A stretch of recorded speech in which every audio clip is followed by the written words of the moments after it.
നിങ്ങളുടെ ഇഷ്ട പരമ്പരകളുടെ മുഴുവൻ എപ്പിസോഡുകളും ടെലികാസ്റ്റിന് ശേഷം എക്സ്ക്ലൂസീവായി സൺ നെക്സ്റ്റ് ആപ്പിലൂടെ കാണൂ. ഇന്ത്യൻ ഉപഭോക്താക്കൾക്ക് മാത്രം സൗജന്യം. അതുകൊണ്ട് വെറുതെ ഒരു മുൻവിധിയൊന്നും ആരോടും പറയണ്ട. ഞാൻ ഇത്രയൊക്കെ പറഞ്ഞിട്ടും നിനക്ക് മനസ്സിലാവാത്തത് എന്താ സൂര്യ? അപ്പൊ നിനക്ക് അമ്മയോട് സ്നേഹമില്ലെന്നാണോ? ദേ, ഇവിടെ ഇപ്പൊ ചിന്തിക്കാനൊന്നുമില്ല.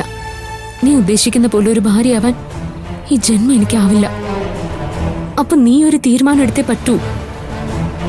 നടക്കില്ല ഭാവന. നീ ഇനി എന്തൊക്കെ പറഞ്ഞാലും നടക്കില്ല. നിന്റെ സ്ഥാനത്ത് മറ്റൊരു പെണ്ണിനെ സങ്കല്പിക്കാൻ എനിക്കാവില്ല. അങ്ങനൊരു വിധി വന്നാൽ ഞാൻ പിന്നെ ഉണ്ടാവില്ല. പരസ്പരം മരിക്കുന്നതല്ല യഥാർത്ഥ പ്രണയം. മരിക്കാൻ ആർക്കും പറ്റും. അതിനു മുമ്പ് നമുക്ക് ചില കടപ്പാടുകൾ ഉണ്ടെന്ന ചിന്ത വേണം. ഇവിടെ ഇപ്പൊ സൂര്യക്ക് സ്വന്തം അമ്മയോട് തീർത്ത തീരാത്ത കടപ്പാടുണ്ട്. അതിലൊരു അംശം മാത്രമേ ആന്റി ചോദിക്കുന്നുള്ളൂ. സൂര്യ, ആന്റിയുടെ അവസാനത്തെ ആഗ്രഹമായിട്ട് നീ ഇതിനെ കാണണം. നിന്റെ കുഞ്ഞിനെ താലോലിക്കാനുള്ള സൗഭാഗ്യം ആന്റിക്ക് ഉണ്ടാവണം. ഇല്ലെങ്കിൽ നമ്മൾ തമ്മിൽ ഇനി ഒരു ബന്ധവും ഉണ്ടാവില്ല. നിനക്ക് നിന്റെ ഇഷ്ടം പോലെ ജീവിക്കാം.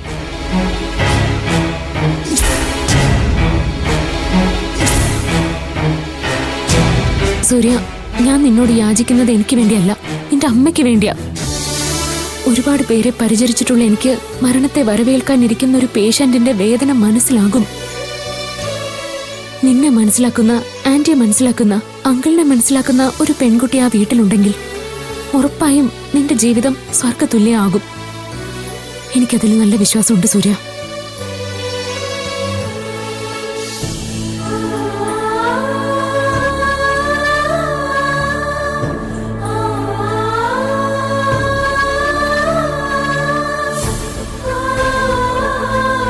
നീ ഈ പറഞ്ഞ ഗുണഗണങ്ങളൊക്കെയുള്ള ഭാര്യയാവാൻ നിനക്കേ പറ്റൂ ഭാവന.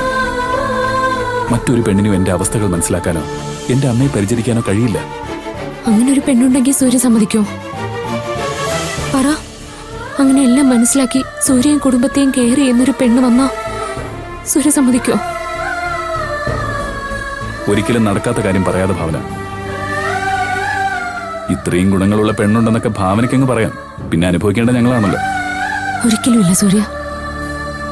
ഞാനൊരു പെണ്ണിന് പറയട്ടെ, മാനസ.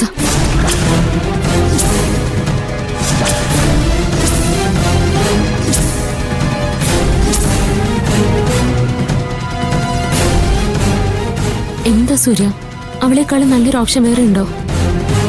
ഓഹോ, അപ്പൊ ഇത്രയും നേരം താൻ വളഞ്ഞു മൂക്കി പിടിച്ചത് മാനസെ ഞാൻ കെട്ടണമെന്ന് പറയാനാണല്ലേ? ഈ പറഞ്ഞത് ഇവിടെ കളഞ്ഞു. മാനസി ഇതറിഞ്ഞ ഇന്ന് തന്നെ അവള് തിരിച്ചു പോകും. അതൊക്കെ സംസാരിച്ച തീരാവുന്നതേ ഉള്ളൂ. ഭാവന എന്ത് പറഞ്ഞാലും ഇത് നടക്കില്ല. ഇനിയും താൻ ഇവിടെ എന്നാ ശരിയാവില്ല. ചിലപ്പോ എന്റെ കല്യാണം വരെ താൻ ഇവിടെ വെച്ച് നടത്തും. അതുകൊണ്ട് നമുക്ക് പോവാം. ഞാനൊന്ന് പറഞ്ഞോട്ടെ സൂര്യ. പറഞ്ഞിടത്തോളൊക്കെ മതി.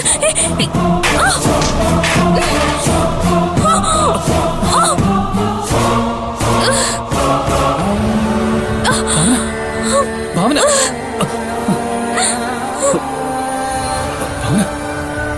ഭാവന. സൂര്യ, ഞാൻ നിന്റെ കാല് പിടിക്കാം. ദയവായി ഞാൻ പറയുന്നു, നീ ഒന്ന് കേക്ക്. ആന്റിക്ക് വേണ്ടി നമുക്ക് കഴിഞ്ഞതെല്ലാം മറക്കാം. പാവം കുറച്ചു ദിവസം കൂടി ഈ ഭൂമിയിൽ ഒന്ന് ജീവിച്ചോട്ടെ. ഭാവന,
ധീരന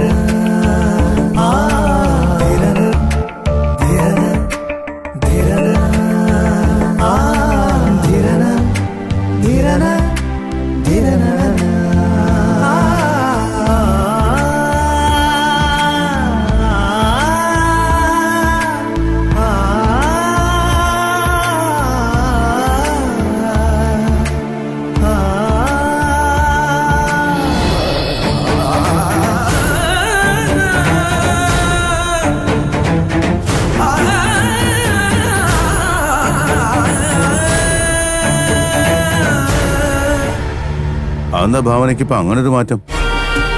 അറിയില്ലേട്ടാ, അവളുടെ മനസ്സിൽ എന്താണെന്ന് നമുക്കറിയാൻ പറ്റില്ലല്ലോ. അവളിപ്പോ കല്യാണം വേണ്ടെന്നുള്ള ഒറ്റ വാശി തന്നെ നിൽക്കുക. ഷടാ, അങ്ങനെയാണെങ്കിൽ മറ്റെന്തെങ്കിലും കാരണം കാണും. അല്ലാതെ ഒരിക്കലും അവൾ അങ്ങനെ പറയില്ല. പറഞ്ഞു വല്യമ്മേ, ജയനിർമ്മല എന്റെ ഭാവനയുടെ കാല് പിടിച്ച് കരയുക വരെ ചെയ്തു. പക്ഷെ അവളുടെ ഭാഗത്തുനിന്നും അനുകൂലമായ ഒരു മറുപടി പോലും ഉണ്ടായില്ല. ഷടാ, എന്താ പപ്പേട്ട ഈ കേക്കുന്നത്? കേട്ടിട്ട് തന്നെ അതിശയമാവുന്നു. അല്ല, ഇപ്പോ ജയനിർമ്മലയ്ക്ക് ഭാവനയെ കാണണമെന്ന് പറഞ്ഞെന്തിനാ? അറിയില്ല. ആദ്യം സൂര്യയോടൊപ്പം പോകില്ല എന്ന് പറഞ്ഞ് വാശി പിടിച്ചു. ആന്റി ഹോസ്പിറ്റലാന്ന് അറിഞ്ഞപ്പോ കൂടെ പോയി.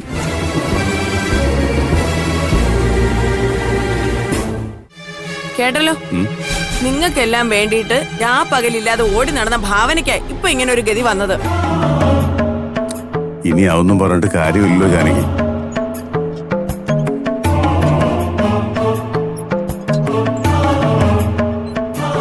ആന്റിക്ക് എങ്ങനെയുണ്ട് സൂര്യ? എന്റെ അമ്മയുടെ ജീവിതം ഇനി തുലാസിലാണ് മായേച്ചി. ആന്റി, ചെയ്തോട്ടാ, ഞാൻ ഇറങ്ങാം. ഇനി ചിലപ്പോൾ ഞാൻ ഇവിടേക്ക് വരില്ല.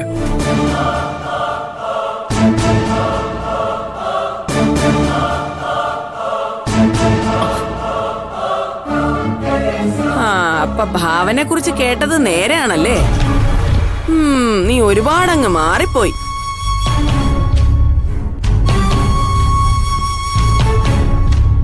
എന്താ ഭാവനെ, നീ മറ്റുള്ളവരോടുള്ള ദേഷ്യം ഞങ്ങളോട് തീർക്കുന്നു?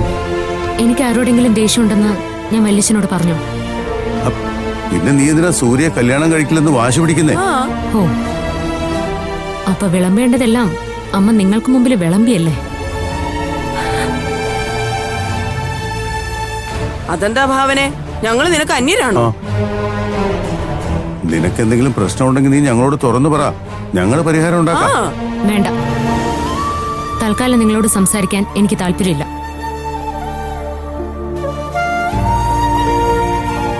എന്റെയും സൂര്യയുടെയും കല്യാണം നടക്കാതിരിക്കാൻ വേണ്ടി ഒരുപാട് ബുദ്ധിമുട്ടിയതല്ലേ നിങ്ങൾ രണ്ടുപേരും? ഇപ്പൊ സമാധാനമായല്ലോ രണ്ടുപേർക്കും? ഇനിയെങ്കിലും മനസ്സമാധാനത്തോടെ പോയി കിടന്നുറങ്ങു വല്യച്ഛ. എന്റെ കല്യാണം നടക്കില്ല.